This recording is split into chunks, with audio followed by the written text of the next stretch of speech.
Assalamualaikum warahmatullahi wabarakatuh.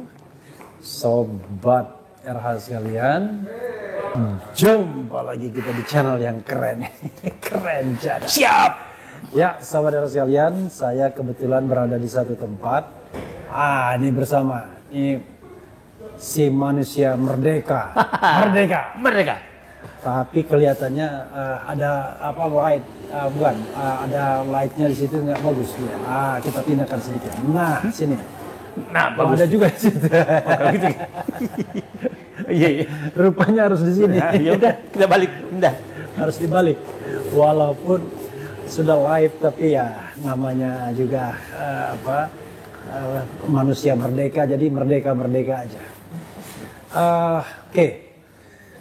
Daeng. Siap. Puang Daeng. Makanya Puang Daeng ya. Apa yang Daeng observasi atau Puang observasi terkait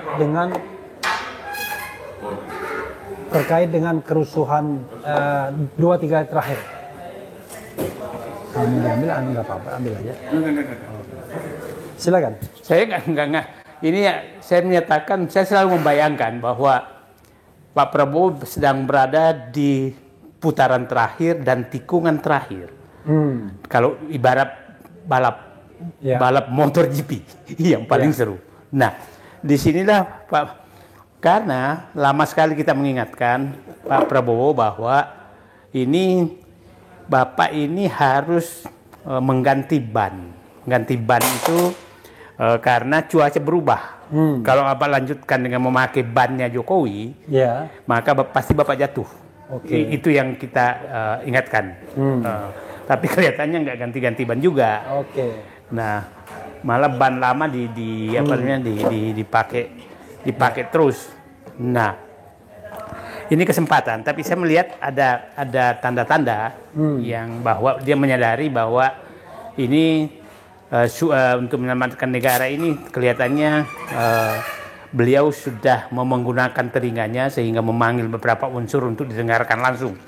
Selama ini kan kita orang paham betul bahwa hanya 2 pintu masuk ke beliau. Ada menyatakan 3 dan 4 lah. Tapi yang biasanya adalah hanya Seskap dan Wakil Ketua DPR. Seskap Teddy dan Dasko. Nah, itu kan dianggap pintu utama. 2. Nah, tapi ada juga menyatakan ada Syafri Samsudin, ada Hasim gitu kan, ada juga menyatakan itu. Nah, tapi kelihatannya yang pintu utama hanya 2 dan kelihatannya pintu utama ini kelihatannya Pak Prabowo sudah menyadari bahwa ternyata tidak terlalu efektif hanya menggunakan pintu itu, akhirnya kecolongan kan, kecolongan. Nah, kita lihat perubahannya di saat krisis. Kita tahu bahwa kita harus mengingat urutan tanggal 25 itu demo murni. Terus terjadi 27 meninggalnya Afan Kurniawan. Nah, 28 Pak Prabowo kan memanggil ke Hambalang hanya 2 yang muncul adalah 2 yang orang kritisi betul karena dia dianggap bagian dari masalah, yaitu Kapolri sama Panglima TNI 28. Nah, akhirnya tapi sepertinya publik tidak menerima itu gitu. Nah, akhirnya terjadi eskalasi kan 29. Penjarahan di mana-mana, ya kan, terjadi di Makassar, seluruh Indonesia terjadi gejolak setelah memunculkan 2 orang yang dianggap bahwa ini ban lama, itu ya, dia itu Panglima TNI sama Kapolri gitu kan. Nah, setelah beliau menyadari, akhirnya dimunculkanlah Syafri Samsudin kan di sidang kabinet tanggal 30 kalau nggak salah itu, hari Minggu.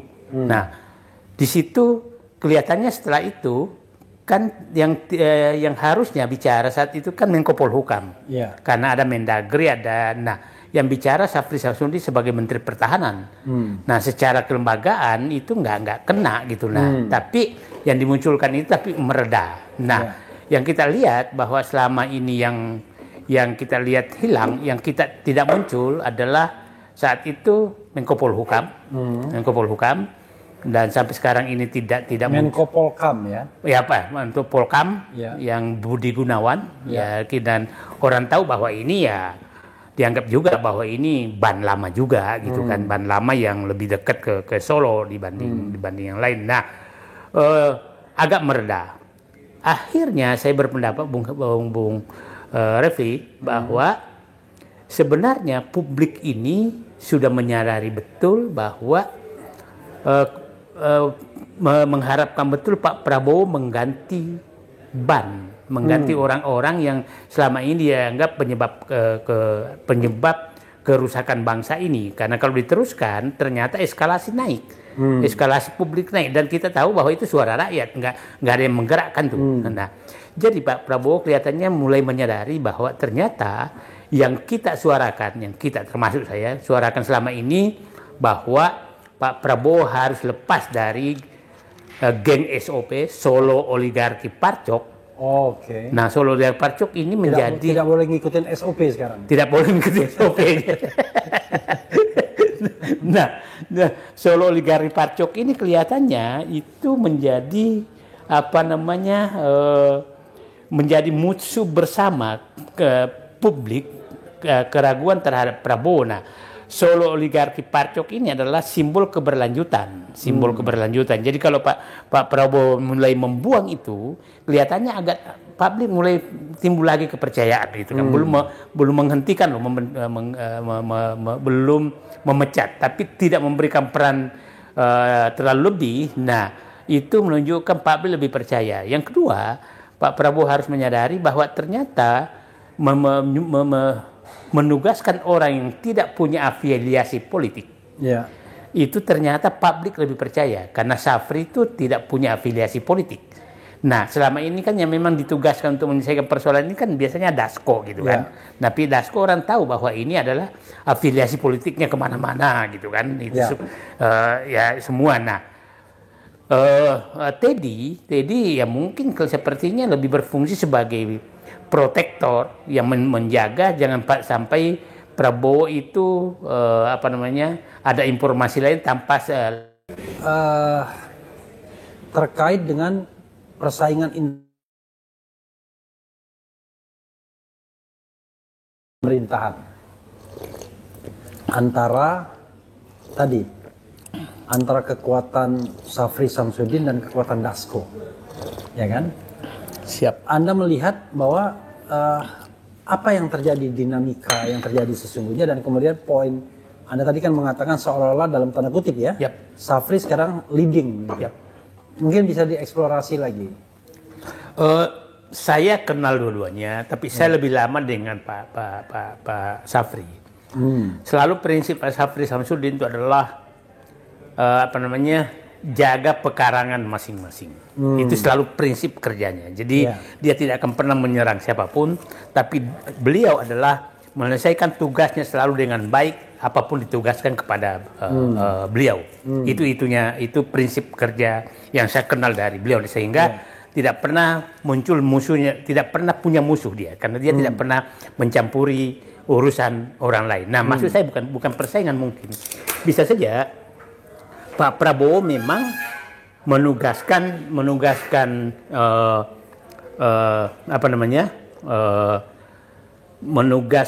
selama ini menugaskan Dasko untuk menyelesaikan wilayah abu-abu. Yang Syafri ditugaskan untuk menyelesaikan wilayah hitam putih.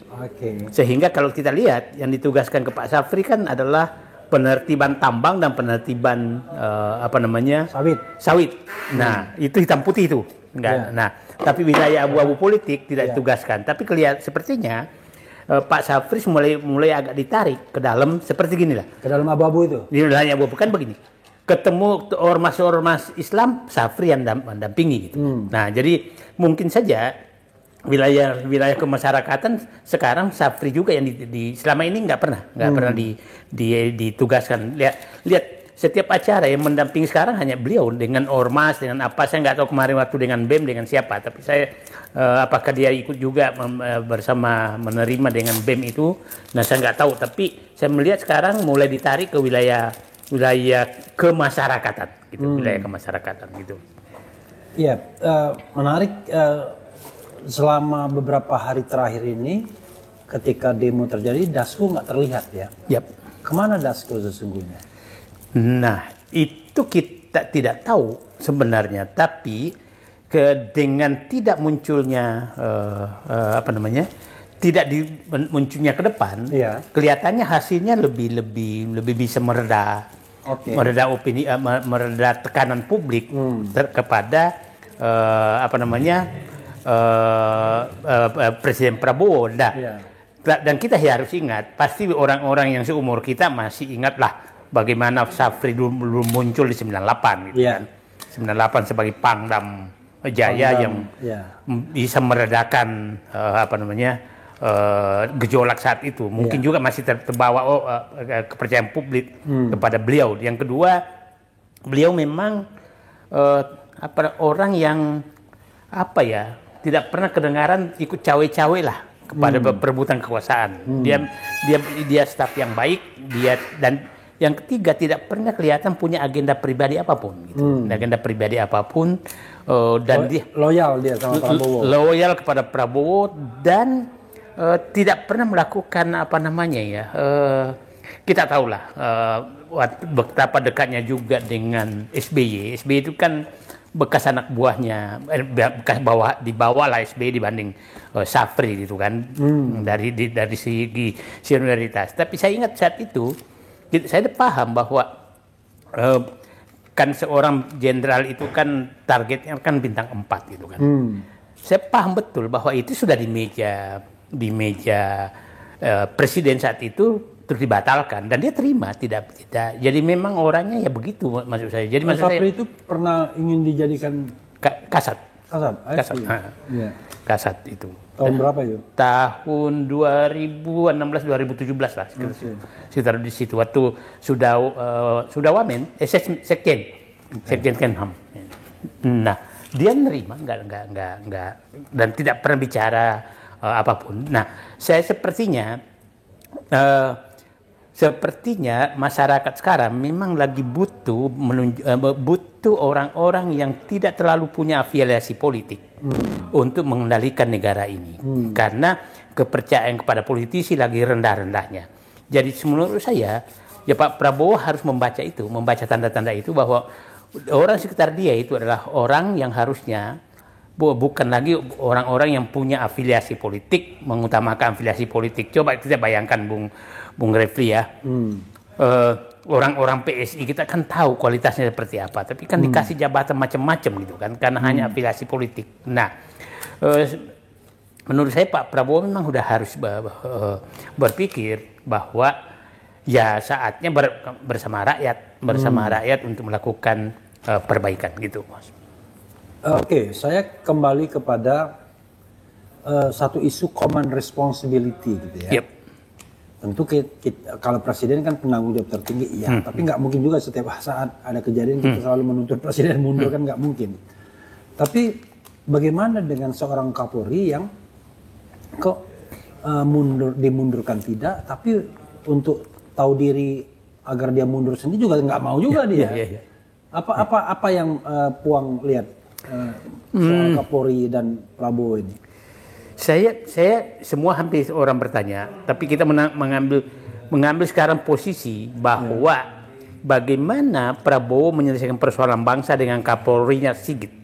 Kita ngambil posisi itu sekarang, karena susah sekali mendesak Pak Prabowo menginikan Kapolri, mengganti Kapolri. Kita nggak tahu apa di belakangnya, tapi kita memakai asumsi saja bahwa Pak Prabowo melakukan perbaikan dengan Kapolrinya Sigit. Kira-kira caranya seperti apa? Saya melihat begini, kalau ada dua syarat, bahwa Pak Prabowo menunjukkan bahwa tidak ada lagi kriminalisasi terhadap suara-suara masyarakat, dengan penangkapan kemarin yang tidak masuk akal itu, ya diperintahkanlah untuk dibebaskan kalau memang tidak mengarah makar gitu kan. Nah, contohlah ketua Yayasan Kalpataru Nah, Del Vero itu kan Del Pedro Marham. Del Pedro Marham itu kan kita kenal ya, masih ya nggak mungkin lah melakukan ini. Nah yang kedua menurut saya masih kecil tuh anaknya. Ya. Yang kedua menurut saya kan di polisi sekarang ada dua kan, yang utama adalah penegakan hukum dan menjaga ketertiban masyarakat. Nah kalau Pak Prabowo menunjukkan bahwa memerintahkan tidak boleh ada kriminalisasi, itu agak walaupun Kapolrinya tetap Sigit, maka dia tidak ada masalah karena aspek penegakan hukumnya bisa ditarik ke Kejaksaan Agung, ke KPK. Nah, pekerjaan besar dua itu tambang dan sawit kan udah dikendalikan oleh Safri. Oke. Oleh Safri. Jadi, saya mengharap sih ya Safri memang muncul dulu ke depan deh untuk bahwa biar publik paham bahwa penegakan hukum juga. Jadi maksud saya begini, ini kan apa boleh buat, ini person jadinya. Kalau jabatan enggak. Jadi person harusnya kan Pak Safri itu hanya pertahanan. Tapi begini, sekarang kan dia ada jabatan lain namanya Ketua Harian Dewan Pertahanan Nasional. DPN. Nah, itu aja dipakai pertahanan nasional itu ya. Nah, kalau saya ini kan bahwa pertahanan kenapa dia masuk ke sawit dan tambang, karena dianggap itu unsur ketahanan nasional di bidang ekonomi. Ketahanan nasional di bidang ekonomi. Nah, kalau ini juga diminyakan Pak ketahanan nasional di bidang politik, maka dia juga boleh masuk untuk mengkoordinir daripada untuk kepolisian. Itu kira-kira. Oke. Tetapi yang lebih baik sebenarnya Sigitnya diganti atau dipertahankan? Kalau menurut saya diganti, karena kepercayaan publik sudah nggak beginilah. Ya. Pak Sigit ini kan betul-betul digunakan punya sejarah digunakan oleh Jokowi untuk mematikan lawan-lawan politik dan memuluskan Jokowi untuk memenangkan pertarungan dimanapun. Itu kan sejarahnya mencatat demikian. Jadi, ini kalau tidak diganti, maka jaringan itu hidup terus dan itu pasti akan potensi mengganggu Prabowo. Nah, karena saya yakin betul bahwa Solo oligarki Parcok ini masih berkomunikasi. Oke, jadi kalau kita kaitkan dengan siapa sesungguhnya dalang demo yang berlangsung anarkis kemarin, analisis Puang seperti apa sebenarnya? Saya menyatakan Pak Presiden ini ada ibarat ada rumah kebakaran, terus datang orang banyak menyatakan Pak rumah Bapak terbakar. Tapi orang ini hanya memarahi kepada orang yang memberitahu bahwa rumahnya terbakar. Yang ngasih tahu. Oke. Malah dicari pemimpinnya siapa, gitu kan? Oke. Padahal anarkisnya ada di dalam rumah. Ada di dalam rumah, itulah yang membakar. Yang melaporkan kebakaran itu malah yang dicari-cari. Jadi tanggal 25 sampai 27 itu murni adalah masyarakat. 25 sampai 27. 27 ini terbakar. Udah ada membakar dalam rumah. Nah, membakar rumah ini malah tidak ditegur. Nah, jadi saya katakan bahwa ada dua yang menunggangi itu mulai 27, tapi 25 sampai 27 itu murni gitu loh. Nah, yang murni inilah yang saya takutnya dibelokkan ke sana, dibelokkan ke bahwa ini melakukan anarkis, yang istilah Pak Prabowo kan makar dan teror gitu kan. Nah, ini kan sudah masuk mengancam ke negara. Nah, saya takutnya kalau ini tidak dibentuk tim independen, atau tetap polisi yang disuruh menangani, saya takutnya dibelokkan kepada orang-orang yang memberitahu rumah Bapak terbakar. I see. Karena wacana di media sosial sudah mulai kan mengarahkan, wah ini dalangnya Roy Suryo. Betul. Dalangnya Refli Harun juga. Jadi ketika kita mengkritik ojol, pertemuan ojol, wah adukan ke polisi, itu sudah memfitnah dan lain sebagainya. Ini ada anak muda namanya Ferry Irwandi ya. Yang kemudian dia mengikuti yang pertama kali bersuara siapa-siapa, dia berkesimpulan akun-akun yang banyak terkait dengan sanalah, geng Solo gitu. Iya. Menurut Puang seperti apa keyakinannya? Kalau saya melihat begini, yang punya organisasi, yang punya cara menggerakkan dengan keras, nggak mungkin lah Refli Harun. Nggak mungkin lah. Siapa dia? Saya nggak punya uang, dia juga nggak punya garis komando ke bawah. Iya. Yang pasti punya garis komando ke bawah adalah orang yang menggunakan itu selama 10 tahun. Dan itu hanya geng Solo yang punya jaringan seperti itu. Dari komando dan uang, garis komando dan uang yang punya hanya dua itu. Jadi udahlah, nggak usah mengarang-arang bahwa ada orang-orang yang mampu menggerak. Nggak bisa menggerakkan, itu bukan sesuatu yang gampang. Jadi masa ada nulis status di medsos tiba-tiba ditangkap. Jadi, ini Pak Prabowo harus hati-hati benar, ya hati-hati benar, karena begini, kalau ini salah penanganan, kan sekarang ini ya efektif loh Pak Prabowo memunculkan Safri, tolong diam semua tuh rakyat. Jadi maksud saya, arahan Prabowo tuh masih efektif loh ke bawah. Nah, tapi kalau dia salah menangkapin orang-orang yang percaya ke beliau, itu bisa berbalik lagi gitu. Nah, saya pikir langkah beliau untuk begini, kan kita lihat juga dengan tidak melibatkan Wapres dalam proses penyelesaian krisis sosial ini, itu kan publik melihat tuh muncul trust kan, muncul trust ke Prabowo. Oke. Nah, coba lihat pada saat Wapres muncul mencoba mengambil inisiatif, ketemuin ojol, kemudian bagi-bagi sembako, bagi-bagi mawar, itu langsung publik marah lagi gitu. Nah, jadi maksud saya Pak Prabowo betul-betul udah harus sadar bahwa publik ada di balik beliau dan mendukung beliau asalkan beliau jadi mandiri dan melepaskan diri dari Solo oligarki dan parcok. Itu kan saya pikir. Oke. Dan hati-hati kalau ada upaya untuk membajak kepercayaan masyarakat ini ya. Misalnya dengan menangkapi toko yang tadi. Jaringan nggak punya, financial resources nggak punya. Cuman modal ngomong doang. Oke. Closing statement, Puang. Ya, saya berharap Pak Prabowo harus ini hari demi hari, karena semakin yang dituduh makar dan teror itu semakin dipepet, dia akan mengeluarkan semua kekuatannya untuk membalikkan keadaan. Jadi ini adalah berpacu dengan waktu, siapa cepat siapa menang. Dan saya harap Pak Prabowo harus cepat bahwa mengambil kendali dan mengambil langkah-langkah.